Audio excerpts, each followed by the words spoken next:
Hello everyone, I am Zainab Khan and today is your maths class. Students, we are going to start a new exercise 4.1. Let's see. First question आपका ये दिया गया है, find the cube of the following numbers. आपको कुछ numbers दिए गए हैं जिनका आपको क्या फाइंड करना है, क्यूब फाइंड करना है. जब भी आपसे बात क्यूब की करेगा तो ये ध्यान रख लेना कि क्यूब में हमेशा बात हम 3 की करते हैं. ठीक है, जब आपको किसी नंबर का क्यूब फाइंड करना है तो आपको उसको क्या करना पड़ेगा, 3 टाइम्स आपस में ही मल्टीप्लाई करेंगे. ठीक है, अगर मानो यहाँ पर होता 100 का क्यूब फाइंड करिए तो मैं 100 3 टाइम्स लिखती और उन 100 की आपस में क्या कर देती, मल्टीप्लाई कर देती. ठीक है, सबसे पहले 23 की मल्टीप्लाई 23 से करिए, जो आंसर निकल कर आता है फिर उसकी मल्टीप्लाई भी आपको किससे करनी है, 23 से ही करनी है, जैसे कि मैंने यहाँ कर दिखाया है. ठीक है, 23 की मल्टीप्लाई जब मैंने 23 से यहाँ की है तो आपका आंसर आ जाता है 529.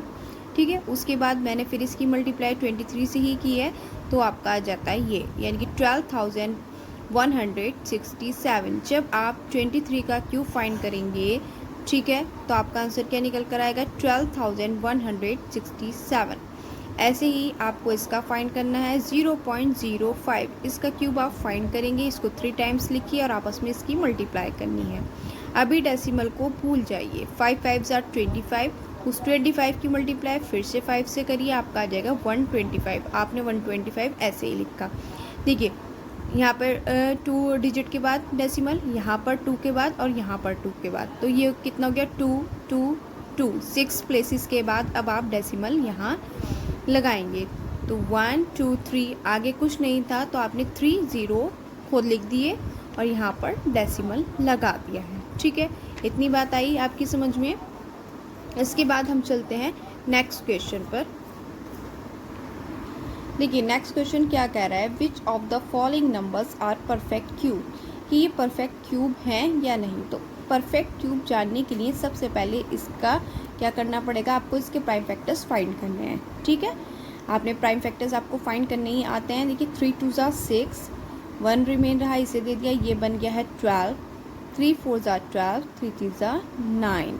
ठीक है, 3 8 ज़ा 24, 3 1 ज़ा 3, 3 2 ज़ा 6, 2 रहा वो इसे दिया, 21 हुआ, 3 7 ज़ा 21, 3 9 ज़ा 27, 3 3 ज़ा 9, 3 1 ज़ा 3. ठीक है, तो 729 के ये फैक्टर्स निकल कर आ गए हैं. इसमें एक चीज़ ध्यान रखिएगा, परफेक्ट क्यूब आपसे पूछ रहा है तो आपको 3 3 के पेयर्स देखने हैं. यहाँ पर भी 3 के ठीक है पेयर्स बन गए हैं और यहाँ पर भी, यानी कि 3 का ग्रुप बन चुका है इनका.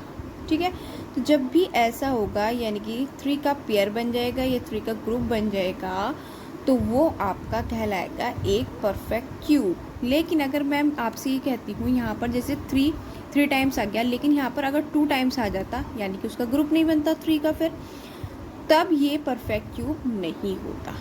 ठीक है, जैसे कि इसमें सेकंड पार्ट में इसके दिखाया गया है. जब हमने इसके प्राइम फैक्टर्स करे तो देखो 5 × 5, फिर उसके क्या है 7 भी 3 टाइम्स है, यानी कि जब हमने इसका ग्रुप बनाया 3 का तो इसका तो 3 का ग्रुप बन गया है लेकिन इसका नहीं बना है. जब ऐसा होगा कि 3 का ग्रुप नहीं बन पाएगा तो वो आपका परफेक्ट क्यूब नहीं है. ओके, अब देखिए थर्ड क्वेश्चन आपका बिल्कुल फर्स्ट के ही जैसा है, आप खुद करेंगे. अब फोर्थ पर आ जाते हैं. इज़ 34,300 अ परफेक्ट क्यूब, क्या ये एक परफेक्ट क्यूब है. इफ़ नॉट, यदि नहीं, find the smallest number by which 34,300 must be, यानी कि फिर वो आपको वो नंबर फाइंड करना है छोटे से छोटा जिससे मल्टीप्लाई करने पर ये एक परफेक्ट क्यूब बन जाए. साथ में आपको वो नंबर भी फाइंड करना है जिससे डिवाइड करने पर भी ये एक परफेक्ट क्यूब बन जाए. तो सबसे पहला काम हमारा वही है, इसके प्राइम फैक्टर्स निकालना. जब आपने प्राइम फैक्टर्स निकाल लिए हैं तो इसमें एक चीज़ नोटिस की कि 2 का पेयर नहीं बन रहा है. ठीक है, यानी कि 2 3 टाइम्स नहीं है, 5 भी 3 टाइम्स नहीं है, लेकिन 7 3 टाइम्स है. तो यहाँ पर एक 2 की कमी है और यहाँ पर एक 5 की कमी है. अगर मैं यहाँ एक 2 से मल्टीप्लाई कर दूँ और यहाँ पर 5 से मल्टीप्लाई कर दूँ तो ये जो है हमारा वो क्या बन जाएगा, परफेक्ट क्यूब बन जाएगा. ठीक है, यहाँ पर किसकी कमी थी, एक 2 की, यहाँ पर किसकी कमी थी, एक 5 की, तो किसकी कमी हो गई, 5 2 ज़ा 10. तो 10 एक ऐसा नंबर है जिससे अगर इसे मल्टीप्लाई कर दिया जाए इस नंबर को, तो ठीक है ये एक क्या बन जाएगा, परफेक्ट क्यूब बन जाएगा। ठीक है, ये तो बात हुई मल्टीप्लाई की। लेकिन अब बात हम कैसे करते हैं, डिवाइड की।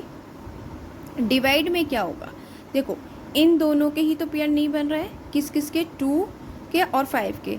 तो देखो इधर मैं लिख कर बता रही हूँ आपको, 2 मल्टीप्लाई 2 5 इनका पेयर नहीं है। 2 2 ज़ार 4, 4 5 ज़ार 20 और 25 ज़ार 100। तो 100 एक ऐसा नंबर है, यदि मैं से इसको डिवाइड कर देती हूँ तो कितना रह जाएगा, 343। तो ये एक परफेक्ट क्यूब बन जाएगा किसका, 7 का। ठीक है, बात आ गई समझ में। इसी तरह से आपके अदर्स क्वेश्चंस भी हैं, उन्हें करिएगा। अगर कुछ प्रॉब्लम होती है तो आप मुझसे कंफर्म कर सकते हैं। Thank you.